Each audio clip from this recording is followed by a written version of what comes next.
وسلم دائما ابدا على حبيبك خير خلق كلهم منزه عن شريك في محاسنه وجوهر الحسن فيه غير منقسم يا اكرم الخلق ما لمن اعوذ به سواك عند حلول الحدث العظيم مولاي سلم وسلم دائما ابدا على حبيبك خير خلق كلهم.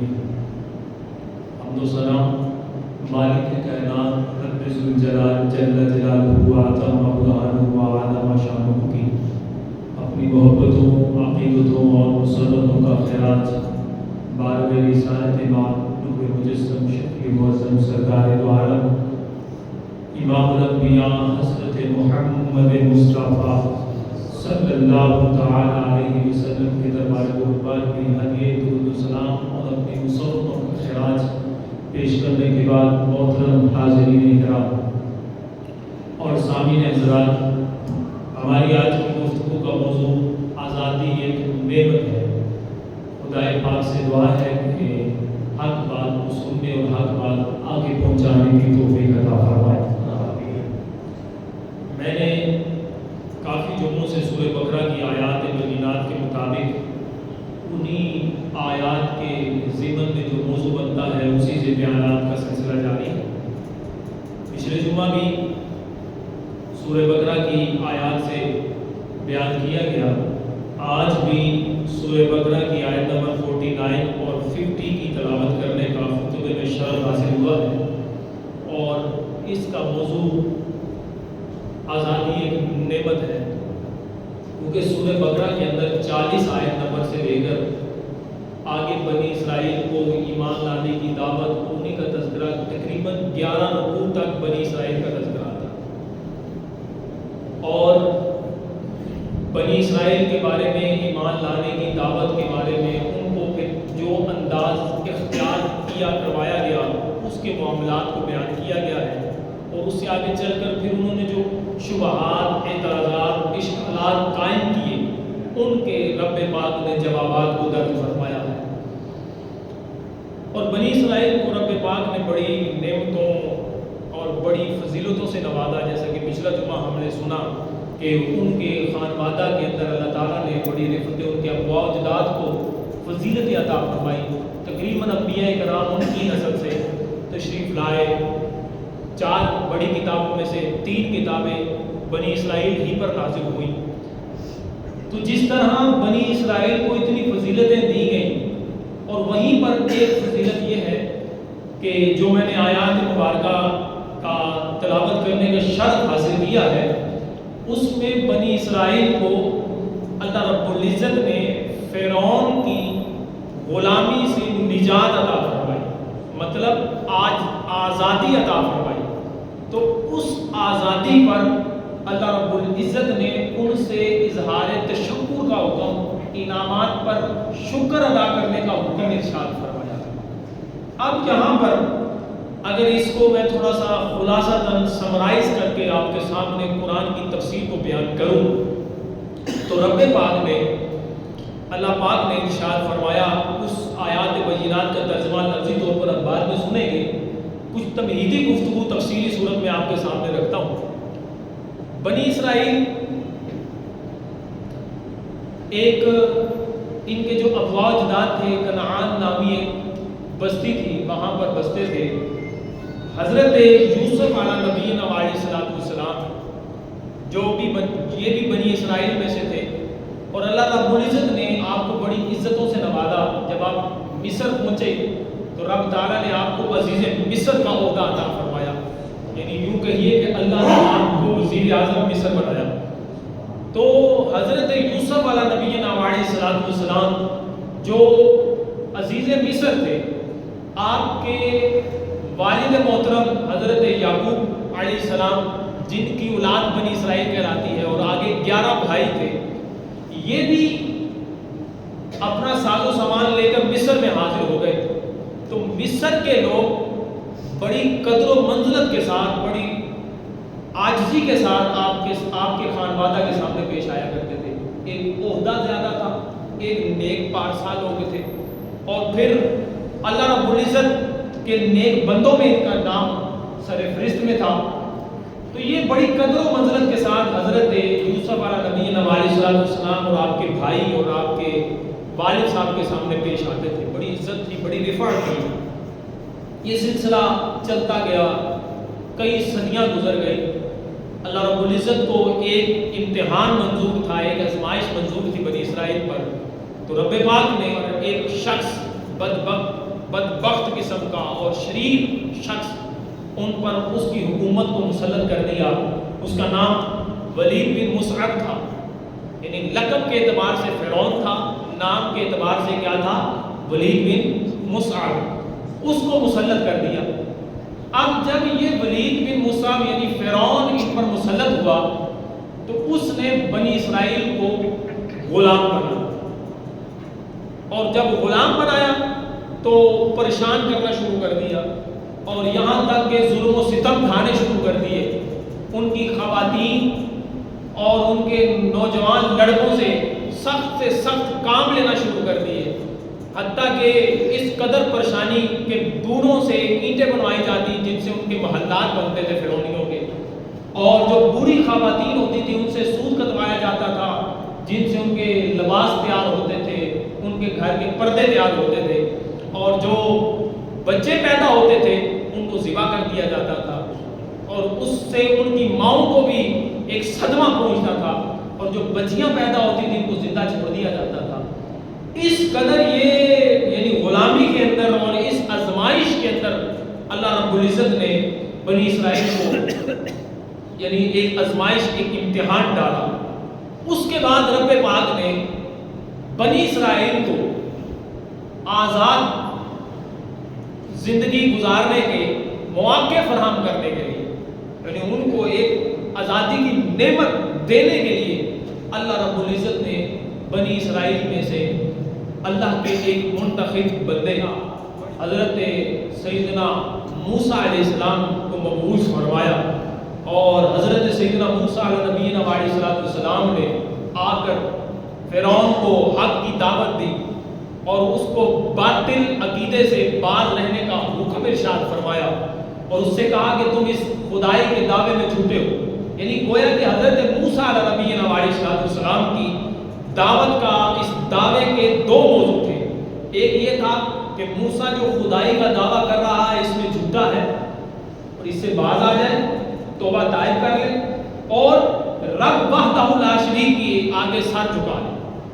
دوسرا کہ جو بنی اسرائیل کو غلام بنا کر رکھا ہوا ہے، ان سے غلامی کی بیڑیاں ختم کر کے ان کو آزادانہ زندگی گزارنے کی یا نعمت عطا کی جائے، یا پھر یہ ہے کہ سورہ اعراف کے اندر حضرت موسیٰ علیہ السلام کے کلام کو اللہ پاک نے ارشاد فرمایا کہ فرعون سے حضرت موسیٰ علیہ السلام نے کیا کلام ارشاد فرمایا؟ فرمایا قد جئتکم ببینۃ من ربکم، میں تمہارے پاس اپنے رب کی طرف سے نشانیاں لے کر آیا ہوں۔ حضرت موسیٰ علیہ السلام نے فرعونیوں کو اپنے معجزات دکھایا، ید پیدا کا معجزہ دکھایا، اور بھی بڑی آپ نے معجزات کے ذریعے ان کو قائل کرنے کے لیے کوششیں کی۔ رب وحدہ لا شریک کو ایک ماننے اور اسی کے آگے سر جھکانے کی طرف آپ نے رغبت دلائی، ان کو نیکی کی دعوت دی، ان کو تبلیغ فرمائی، لیکن اور ساتھ میں یہ بھی ارشاد فرمایا، اللہ فرماتا ہے فَأَرْسِلْ مَعِيَ بنی اسرائیل۔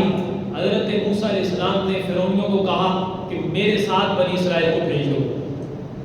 اب فرعون نے جب یہ سنا نا، وہ پہلے ہی بدبخت تھا، سرکش تھا، فرعونیت کے سریا اس کے گردن میں گڑا ہوا تھا، خدائی کا دعویٰ کرتا تھا۔ اس نے جب یہ سنا وہ اور سرکشی پر اتر آیا، اس نے بنی اسرائیل کو اور زیادہ مظالم ڈھانے شروع کر دیے، ان کو اور پریشان کر دیا، ان کے سامنے یعنی گویا کہ ان کو مزید تنگی اٹھانی پڑی۔ حضرت سیدنا موسیٰ علیہ نبی علیہ السلام جب پریشان ہوئے تو اللہ تعالیٰ نے موسیٰ علیہ السلام کو حکم ارشاد فرمایا کہ بنی اسرائیل والوں کو رات کے اندھیرے میں لے کر یہاں سے مصر سے کوچ کرتا ہے۔ تو حضرت موسیٰ علیہ نبی علیہ السلام نے حکم ربی پاتے ہی بنی اسرائیل کو رات کے اندھیرے میں آپ نے وہاں ان کو لے کر جا رہے تھے۔ تو فرعون کو جب پتہ چلا تو فرعون اپنے اپنے 70,000 لشکر کے ساتھ بنی اسرائیل کی تعاقب کے اندر پیچھے آتا رہا۔ اب جب یہ پیچھے آ رہا تھا، اب بنی اسرائیل والوں پر بڑی آزمائش آ گئی۔ سامنے دریائے نیل ہے، پیچھے فرعون کا لشکر ہے، آگے بھی موت ہے، پیچھے بھی موت نظر آ رہی ہے۔ اس در اثنا اللہ رب العزت نے حضرت موسیٰ علیہ نبی علیہ السلام کی طرف وحی کا نزول فرمایا کہ موسیٰ اپنے عصا کو اس دریا میں مارو۔ حضرت موسیٰ علیہ نبی علیہ السلام نے حکم ربی پاتے ہی عصا کو دریا پر مارا، دریا کے اندر 12 رستے بن گئے۔ وہ دریا پانی کی دیواریں کھڑی کر دی اور درمیان میں رستہ بن گیا۔ بنی اسرائیل والے یہ 12 گروہ اسی رستے سے گزرنا شروع ہوئے۔ تو جب یہ گزر رہے تھے تو پیچھے سے فرعونیوں نے بھی رستہ پاتے ہی انہی کے پیچھے اپنی لشکر کو لگا دیا، اپنا سارا لشکر اسی کے پیچھے جا رہا ہے۔ دوسرے رستے سے بنی اسرائیل والے جس طرح ہی باہر نکلے، اللہ رب العزت نے دریائے نیل کو حکم ارشاد فرمایا تو وہ دریا مل گیا اور فرعون کا سارا لشکر تباہ و برباد ہو گیا، غرق ہو گیا اور قیامت تک کے لیے عبرت کا نشان بن گیا۔ یہ تھا تفسیری خلاصہ قرآن کی آیات کا۔ اب میں آپ کے سامنے ترجمہ کرتا ہوں اللہ رب العزت کے پاک کلام کا۔ اللہ فرماتا ہے سورہ بقرہ کی آیت نمبر 49 49 نمبر آیت ہے، اللہ فرماتا ہے وَإِذْ نَجَّيْنَاكُمْ مِنْ آلِ فِرْعَوْنَ، اور یاد کرو اے بنی اسرائیل والو کیا کہ ہم نے تمہیں آل فرعون سے نجات عطا دی، تمہیں آل فرعون سے آزادی دی۔ وجہ آزادی کیوں دی؟ کس وجہ سے آپ کو آزادی دی گئی بنی اسرائیل والوں کو؟ یسومونکم سوء العذاب، وہ فرعونی تم پر بہت سخت کڑی آزمائش میں تمہیں مبتلا کیے ہوئے تھے، تمہیں زیادہ آزمائش ڈالتے تھے۔ پھر اللہ فرماتا ہے یذبحون ابناءکم، کون کون سی آزمائشیں تھیں؟ مسلمان تو یعنی بنی اسرائیل کی عورتوں کو کام کاج میں لگایا ہوا تھا، اور اس کے ساتھ ساتھ بوڑھوں کو اینٹیں بنوا رہے تھے، بوڑھی خاتون سود کاٹ رہی تھی، یعنی بڑا آزمائش والا غلامی والا زندگی بسر ہو رہی تھی۔ اور ساتھ اس میں یہ بھی تھا یذبحون ابناءکم، تمہارے بیٹوں کو ذبح کر دیا جاتا تھا۔ اور اللہ فرماتا ہے وَيَسْتَحْيُونَ نِسَاءَكُمْ، اور تمہاری جو بچیاں تھیں ان کو زندہ چھوڑ دیا جاتا تھا۔ اب یہاں پر بنی اسرائیل والوں کو اپنی گویا کے گروہ کو ختم ہوتا ہوا نظر آ رہا تھا۔ بڑی آزمائش یہ بھی تھی اور ماؤں کو صدمہ تھا کہ بیٹے ان کے سامنے زندہ ذبح کیے جا رہے تھے۔ یہ بہت بڑی آزمائش ہوتی ہے کسی ماں کے لیے، کسی باپ کے لیے۔ اس قدر آزمائش سے اللہ رب العزت نے بنی اسرائیل کو آزادی دی۔ وَفِي ذَلِكُمْ بَلَاءٌ مِّن رَبِّكُمْ عَظِيمٌ، اللہ خود ارشاد فرما رہا ہے یہ تمہارے رب کی طرف سے تم پر بڑی آزمائش تھی۔ پھر اللہ رب العزت نے ان کو آزاد کرنا چاہا۔ وَإِذْ فَرَقْنَا بِكُمُ الْبَحْرَ، اور یاد کرو کہ ہم نے تمہارے لیے سمندر کے اندر راستہ نکالا، اس کے اندر رستے بنا دیے۔ وَأَنْجَيْنَاكُمْ، اور ہم نے تمہیں آزاد کر دیا۔ وَأَغْرَقْنَا آلَ فِرْعَوْنَ وَأَنْتُمْ تَنْظُرُونَ، حال یہ تھا کہ تمہاری نگاہوں کے سامنے ہم نے ان فرعونیوں کو غرق کر دیا۔ اب یہ آزاد ہو گئے، اب ہمارے لیے کیا ہے؟ آزادی کیا ہے؟ آزاد ہونے کے بعد زندگی کیسے گزارنی چاہیے اور آزادی کے احکامات کیا ہیں، یہ ہمارے لیے سبق ہے۔ یہاں سے ہمیں بنی اسرائیل کے واقعات سے یہ سبق سیکھنا ہے۔ اب یہ ہمارے لیے کہ ہم چند دن کے بعد، 5 دن کے بعد ہمارے پاس بھی 14 اگست آ رہا ہے، ہمارا یوم آزادی کا دن ہے۔ اگر اپنے اوپر طائرانہ نظر دھڑائی جائے تو ہماری آزادی کے اندر بھی مسلمانوں نے، سرکار کی امتیوں نے اور علماء اہل سنت حقہ نے بے بہا قربانیاں دی، لیکن یہ نہیں کہا جا سکتا کہ ان کی آزادی اور پاکستان کی آزادی ایک جیسی ہے۔ اس میں زمین و آسمان کا فرق ہے کہ ان کی آزادی کے لیے اللہ تعالیٰ نے نبی مبعوث فرمایا، یہاں پر اللہ کے نبی کی امت ہے، ایک جیسا نہیں ہو سکتا، لیکن کو جو آزادی ملی ان کی آزادی سے ہمیں عبرت بھی لینی ہے اور نصیحت بھی لینی ہے، اور پھر ہمیں آزادی کے بعد کیا کرنا ہے یہ ہم نے سبق سیکھنا ہے۔ تو اس لیے یہ موضوع میں نے 14 اگست کی مناسبت سے چوز کیا تاکہ ہمیں بھی پتہ چلے کہ آزادی کیا ہوتی ہے، قرآن ہمیں کیا کہتا ہے۔ اپنے بارے میں غور کریں، جو تحریک آزادی کے حوالے سے جو کتابیں لکھی گئی، اس میں تحریک آزادی 1857 میں علماء کا مجاہدانہ کردار، اس کتاب کے اندر لکھا ہے کہ سب سے پہلے 1857 کے اندر آزادی کے لیے آواز بلند کرنے والی شخصیت بہت بڑے عالم تھے، ماہر علم علامہ فضل حق خیر آبادی رحمۃ اللہ علیہ تھے، اور آپ کی آواز آزادی پر لبیک کہہ کر علماء حقہ نے آپ کے پیچھے آواز کو بلند کیا، داعی حق بنے، اور ایسا کرتے کرتے حتیٰ کہ 1857 کی اس جنگ آزادی کے اندر کم و بیش 22,000 علماء کرام شہید ہوئے تھے۔ ایک عالم بنانے کے لیے فرق آپ غور کر سکتے ہیں کتنا ٹائم اور پیریڈ لگتا ہے اور کتنا پیسہ سٹرگل لگتی ہے۔ 22,000 علماء کرام آزادی کی جنگ میں شہید ہوئے، اور پھر جب پاکستان کی آزادی کا وقت آیا تو اس کے اندر بھی علماء حقہ پیش در پیش تھے۔ یہاں پر صدر فاضل مولانا نعیم الدین مراد آبادی رحمۃ اللہ علیہ کا نام ملتا ہے، مفتی احمد یار خان نعیمی رحمۃ اللہ علیہ، جن کی ابھی تفسیری میں نے قرآن کی آیت کی تفسیر آپ کے سامنے رکھی ہے۔ یہ بزرگان دین اس وقت آزادی اظہار کے لیے، آزادی پاکستان کے لیے آگے آگے پیش پیش نظر آتے ہیں۔ خلیفہ اعلیٰ حضرت عبدالعلیم مریٹھی رحمۃ اللہ علیہ، علامہ قمر الدین سیالوی رحمۃ اللہ علیہ، عبدالستار خان نیازی رحمۃ اللہ علیہ، محدث علی پور، اور بے شمار ایسے بزرگ، حضرت جماعت علی شاہ صاحب رحمۃ اللہ علیہ، حضرت برچونڈی رحمۃ اللہ علیہ سندھ کے بزرگ، یعنی اتنے ماہر بزرگوں نے آزادی کے لیے کوششیں کی، اور پھر ہمارے باپ دادوں میں سے جنہوں نے اس آزادی کے لیے اتنی کوششیں کی کہ اپنی جان دینے میں بھی کوئی سمجھوتا نہ کیا، یہاں تک کہ تحریک آزادی پاکستان کے اندر یہ الفاظ لکھے ہیں کہ تقریباً 30 لاکھ لوگ آزادی کی جنگ میں شہید ہوئے تھے۔ کہنے کا فگر ہے 30 لاکھ لوگ آزادی پاکستان کی جنگ میں شہید ہوئے تھے، اور 1.5 کروڑ عوام مائیگریشن یعنی ہجرت کر کے آئی تھی، اپنا مال و متاع چھوڑ آئی تھی۔ یہ اب توجہ سے سنیے گا اس بات کو کہ آگے میں آپ جا کر بیان کرتا ہوں۔ پھر اتنے لوگ یعنی ہجرت کر کے آئے، اپنا مال و متاع چھوڑا ہے، اور اتنے لوگ شہید ہوئے، اس قدر کس لیے؟ کیا وجہ تھی اس قدر یعنی لوگوں کو شہادتیں دینی تھی؟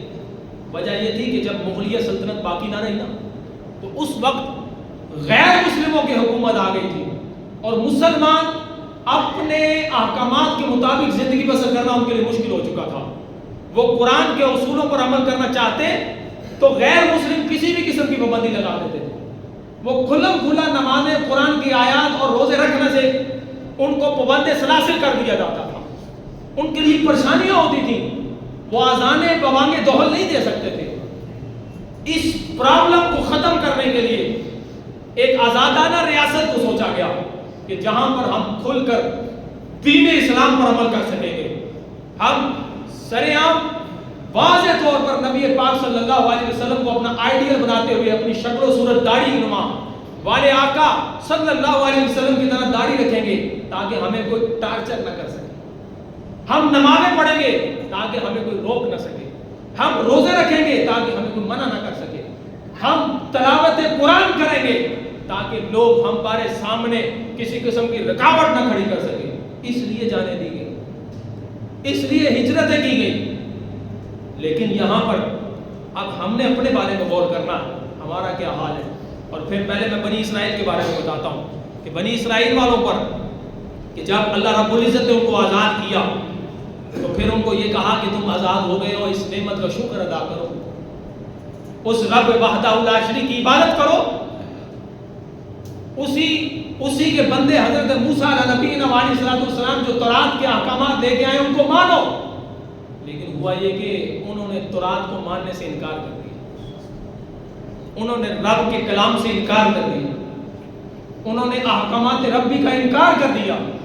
تو جب انہوں نے احکامات ربی کا انکار کیا تو اللہ قرآن میں ارشاد فرماتا ہے سورہ بقرہ کے اندر، آگے چل کر ہم پڑھتے ہیں تو ضربت علیکم الذلۃ والمسکنہ، اللہ نے ان پر ذلت کا عذاب بھی مسلط کر دیا اور غریبی کا عذاب بھی مسلط کر دیا۔ یعنی ان پر یہ آزمائش ان کے ہاتھوں کی وجہ سے، ان کے اپنے کیے کرتوت تھے جن کی وجہ سے وہ آزمائش میں مبتلا ہو گئے۔ اگر ہم دیکھیں کہ انہوں نے بھی رب کے احکام کو ماننے سے انکار کیا تھا، انہوں نے مقدر کیا بن گیا جب رب کے احکام کو ماننے سے انکار کیا؟ ذلت اور رسوائی اور غربت۔ رب کا شکر ادا کرنا تھا لیکن انکار کر بیٹھے۔ آج ہم اپنے ایک پاکستان کی تائرانہ زندگی میں دیکھیں کہ 77 سال ہو گئے آزادانہ ریاست ہے، لیکن جس آزادانہ ریاست کے اندر لوگ دوسری زبان کے محتاج ہوں، جن کی شکل و صورت اپنی نہ ہو، جن کا لباس کسی کی نقل ہو، جو کسی کے مال پر پلتے ہوں، وہ آزادانہ ریاست میں بھی فکری غلامی کا شکار ہوتے ہیں۔ وہ آزادانہ ریاست میں بھی فکری غلامی کے شکار ہیں۔ تو ہمیں غور کرنا ہے کہ ہمارا حال کیا ہے، ہمارے کیا ہے۔ ہمیں اس لیے آزاد کر کے پاکستان دیا گیا کہ ہم نمازیں پڑھیں، ہم قرآن کی تلاوت سرعام کر سکیں، ہم نبی پاک صلی اللہ علیہ وسلم کے فرامین کے مطابق زندگی بسر کر سکیں، تعلیمات اسلامیہ کا نفاذ عام ہو جائے۔ لیکن آج ہماری آزادی کا طریقہ کار دیکھیے کہ رب کی نافرمانیوں سے بھرا ہوا ہے۔ نوجوان طبقہ ہے تو وہ باجے بجا رہا ہے، آزادی کا دن ہے گانے بجائے جا رہے ہیں، روڈوں پر ہمارے ہی بیٹے، ہمارے ہی بھائی لوگوں کو تکلیفیں دے کر خوش ہو رہے ہیں۔ ہمارے ہی حالات یہ ہیں کہ ہم اپنے گھروں میں باواز بلند گانے بجا رہے ہیں۔ یار اتنا تو بتاؤ، اگر کسی کا باپ مرا ہو اور اگلے سال اس کے باپ کی برسی ہو اور ساتھ والے گھر میں گانا بج رہا ہو تو دوسرے لوگ کیا کہیں گے؟ تھو تھو کہیں گے، برا بھلا کہیں گے، ڈیگریڈ کریں گے، ذلیل کریں گے۔ لیکن ادھر تو 30 لاکھ لوگ ہمارے اس پاکستان کو آزاد کرنے کے لیے شہید ہوئے، ان کی برسی کے دن ہمارا نوجوان جو سا ہے وہ گانے باجے پر، رب کی نافرمانی پر اور سرے بازار گناہ کرنے پر فخر محسوس کر رہا ہے۔ جس کی شکل اپنی شکل نہیں ہے، وہ کسی کو آئیڈیل بنا کر بیٹھا ہوا ہے۔ جس کا لباس اپنا لباس نہیں ہے، وہ کسی کو لباس کا آئیڈیل بنا کر بیٹھا ہوا ہے۔ وہ ذہنی غلامی کا شکار ہے۔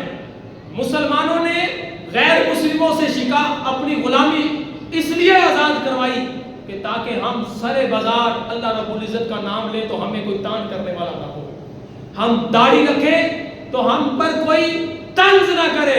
ایمان سے بتائیے گا آج داڑھی والے کے ساتھ طنز زیادہ کیا جاتا ہے یا بغیر داڑھی والے؟ غور کر لیں ہمارا حال کیا۔ ہم رب کی نافرمانی، ہمارے لیے تو آج بھی یہ موجود ہے کہ غیر مسلم کنٹریوں کے اندر مسلمان خواتین پر پردے پر پابندی ہے، اور غیر مسلموں سے ہم نے آزاد اس لیے ہوئے تھے کہ تاکہ ہماری مائیں بہنیں پردہ کریں۔ آج ایمان سے بتائیے گا ہماری کسٹڈی اور ہمارے پیسوں پر پلنے والی ہماری بہنیں کتنا شریعت کی پاسداری کر رہی ہیں۔ منہ سے ہم کہتے ہیں ہم اہل بیت اطہار کے محب ہیں، نبی پاک کے کلمہ گو ہیں، لیکن فرامین مصطفیٰ پر ہم عمل نہیں کر رہے۔ ہمارا آئیڈیل کوئی اور ہے۔ ہمارے مسلمان نجائز کام میں فخر محسوس کر رہے ہیں۔ آپ دیکھ لیجئے گا 14 اگست ہوگا، ہم اپنی جیبوں سے اسراف کرنے کے لیے پیسے دیں گے، بچوں کو خود جا کر خرید کر لا کر دیں گے تصویروں والی شرٹیں جن پر تصویریں بنی ہوں گی، جن کو اعلیٰ حضرت رحمۃ اللہ علیہ فتاوی رضویہ کی 24ویں جلد کے اندر لکھا کہ تصویر والی کہ اگر اس کا نیچے رکھی جائے تو واضح تصویر نظر آئے، ایسی تصویر والا لباس پہننا پہنانا بیچنا نہ جائے۔ ہمارا حال دیکھیے کیا، ہم نافرمانیاں کر رہے ہیں اور پھر کہیں کہ یار اللہ تعالیٰ کوئی راہ نہیں کھول رہا۔ ضربت علیہم الذلہ والمسکنہ، بنی اسرائیل والوں نے رب کی نافرمانی کی، تورات کا ماننے سے انکار کر دیا، اللہ نے ان پر غربت کا بھی عذاب مسلط کیا، ذلت کا بھی عذاب مسلط کیا۔ آج قرآن ہمیں کہہ رہا ہے کہ آؤ فلاح و کامیابی کی طرف، مجھے پڑھو، برکتیں ساری اس کے اندر ہے، میرے احکامات کی طرف آؤ، اللہ تمہارا فقر دور کر دے گا، فقیری ختم کر دے گا۔ لیکن اوپر سے ٹاپ مینجمنٹ سے لے کر نیچے تک بندہ نافرمانی میں تلا ہوا، بڑے بڑے عہدے والے سہولتکار ہیں اور چھوٹے والے پہلے شیطان کی ماننے کے لیے تیار ہیں۔ غور کریں، یہ ہمارا حال ہے۔ بس یہی دعا کر سکتے ہیں، یا خدا پاک وطن کی تو حفاظت فرما، یا خدا پاک وطن کی تو حفاظت فرما، فضل فرما، اس پہ سایہ رحمت فرما۔ آج ہے امن اس کا پارا پارا، آج ہے امن اس کا پارا پارا، پھر مہیا ہو میرے مولا اس کو راحت فرما۔ حالات یہ ہے کہ ہم چھوٹے سے چھوٹا، غریب سے غریب بندہ بھی پاکستان کو لوٹنے پر لگا ہوا ہے۔ ہم بڑوں کی باتیں کرتے ہیں، فلاں کرپشن کرتا ہے، فلاں کرپشن کرتا ہے۔ کرپشن سے محفوظ وہی ہے جس کا دان ہی لگا، سیدھی بات، کرپشن سے محفوظ وہی ہے جس کا دان ہی لگا۔ باقی سارا چھاپڑی والا لے کر ریڑی والا، ریڑی والے سے لے کر دکاندار، دکاندار سے لے کر فلیٹوں والا، فلیٹوں والوں سے لے کر بڑے بڑے امپوریم مال والا، سب اسی داؤ میں لگے ہوئے ہیں کہ لوٹنا کیسے۔ نہ وہ دیکھ رہا ہے میرا قرآن کیا کہہ رہا ہے، میرے نبی پاک کے فرمان کیا کہہ رہے ہیں، میرا رب رحمان کیا کہہ رہا ہے، وہ صرف چھل اتارنے پر لگا ہوا ہے۔ پھر کہتے ہیں پاکستان ترقی نہیں کر رہا، ہم نے ترقی کے لیے چھوڑ ہی دیا۔ ہم نے 14 اگست منانے کے لیے رکھی ہے، اس میں بھی نافرمانیوں کا بازار گرم کر دیا۔